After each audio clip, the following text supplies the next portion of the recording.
Did you lose something? My keys. I don't know where I put them. When was the last time you seen them? On the desk, because that's where I always put my keys, but they're not on the desk right now. And Spinelli's on a stakeout, and I forgot to bring him the battery to his camera because he really needs it because his camera might die and he doesn't have the... You found my keys. Thank you. If you don't want to go see Dr. Lee about the procedure, it's okay, just cancel the appointment. I'm just saying that if you're not ready, or you change your mind about the whole thing, I totally understand. No, it's not that. Once I go to Dr. Lee and I have all the tests run, I might find out that I can't get pregnant, and I don't want to get my hopes up and be disappointed or disappoint you. Well, no. No matter what happens, I love you. That's never gonna change. I love you. It's really nice to hear that right now. Just don't let fear get in your way. Don't make the same mistake that I did. I'm really afraid it's not gonna work.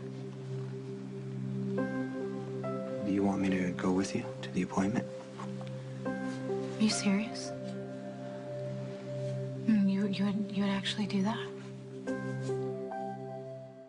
Well, I didn't think you wanted to come to the appointment. That's why I didn't ask, but having you there would be great.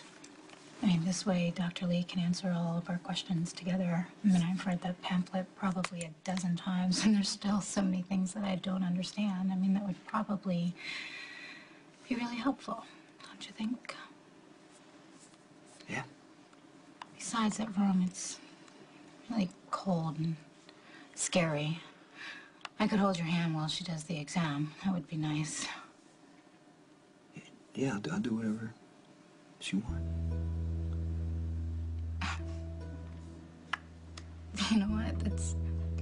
Dr. Lee is really nice, and that room isn't that cold and scary, and I can do this exam on my own. I don't need you there with me. The thought that you asked to come is enough, and I thank you for that. I'm gonna be late, so I'm gonna go. Okay.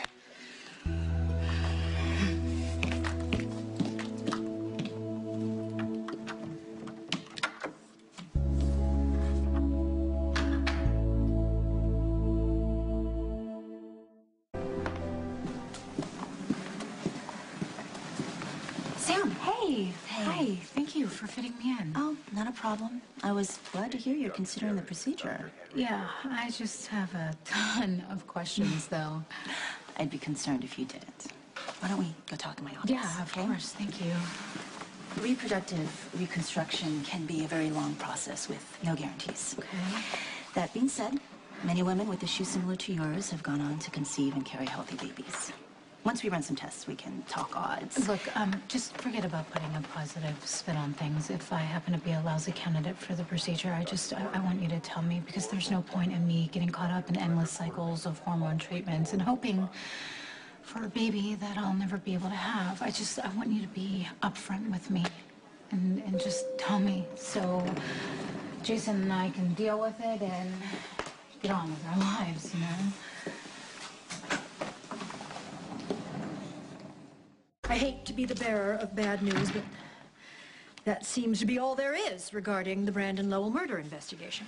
I thought you shut Ronnie down. I did shut him down. I shut his line of questioning down. I got Abby out of the police station before Detective Domestico had a chance to do any real damage.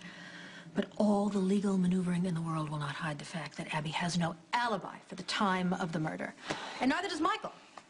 Neither do you. The police For that matter. won't find any evidence connecting us to Brandon's murder. I have no doubt about that. But they're still going to treat you as a suspect. And while that may be routine for you, Abby and Michael are far less well-versed in the art of keeping their mouth shut. So please, just tell me, clearly, concisely, What happened? Who, hypothetically speaking, killed Brandon Lowell? It wasn't me. That should make my job easier. But it doesn't. Tell me there is someone who saw you the night of the murder and can vouch for your whereabouts. Diane, I didn't really feel like being around anybody. So I got on my bike and rode up to Loganville. I'm sorry. I am. I don't mean to be insensitive. All right, let's talk about Michael. Is there any possibility that Michael, hypothetically, murdered Brandon Lowell? Michael didn't do it. Okay, he's got no reason to lie to me. Yes, but he might lie if he were protecting someone else. The woman he loves, for instance. All right, what do you know about Abby Haver? Okay, look. Abby's been good for Michael. He's been carrying a lot of anger since he left Pentonville. He loses his temper a lot. He gets into a lot of fights, and Abby has actually helped him work through that. Okay, how did they meet? Sam introduced her to Michael. Sam introduced your teenage nephew to a stripper. Look, she's working at Vaughn's to put herself through school. Abby's had a tough life. She's just trying to make a better one for herself. That's all she's trying to do. Yes, but you don't know anything about her, Jason. Yeah, but I know that she helps Michael, and she's a good person.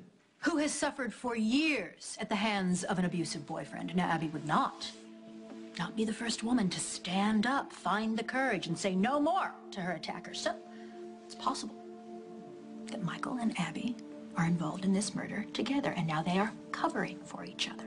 It's a worst-case scenario, Jason, but it's one we have to consider. You need to tell me everything you know about Brandon Lowell's death. I've already been through this. I'm not here as a cop, Jason.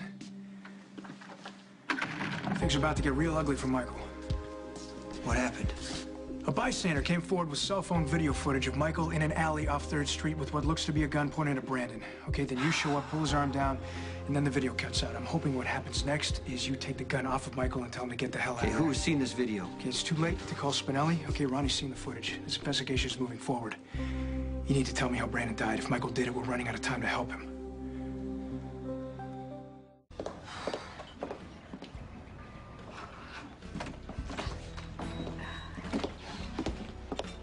What's wrong? I had a consult with Dr. Lee. I'm sorry. I'm sorry. I mean, when I suggested you give Jason a baby, I really thought it was possible, Sam. I did. Oh, God, I feel awful. I do. I feel awful because I pushed you, and you had finally come to terms with never being able to have children, and now I opened up all those bad feelings again. I'm sorry. Michael didn't kill Brandon. Is that a confession? Jason, I can't protect my brother unless I know what really happened. All I have to go on right now is his word. Okay, Michael's telling the truth. Yeah, I want to believe that, but this evidence is pretty damning, okay? Michael is seen holding Brandon at gunpoint. This guy turns up dead 2 hours later with 2 bullets in his head. Okay, the DA won't have to lift a finger. Just the fact that Michael was seen with a gun in his hand is enough to revoke his parole. I need to know what happened after I that video told footage Brandon gets to out. go, and I brought Michael back here. I tore into him for even pulling a gun on If somebody. there's any chance Michael took off after to look for Brandon and found him outside Vaughn's and killed him. Michael's not going to be convicted for Brandon's murder. He's not going back to prison. I get that you want to take the fall for Michael, but it may already be too late.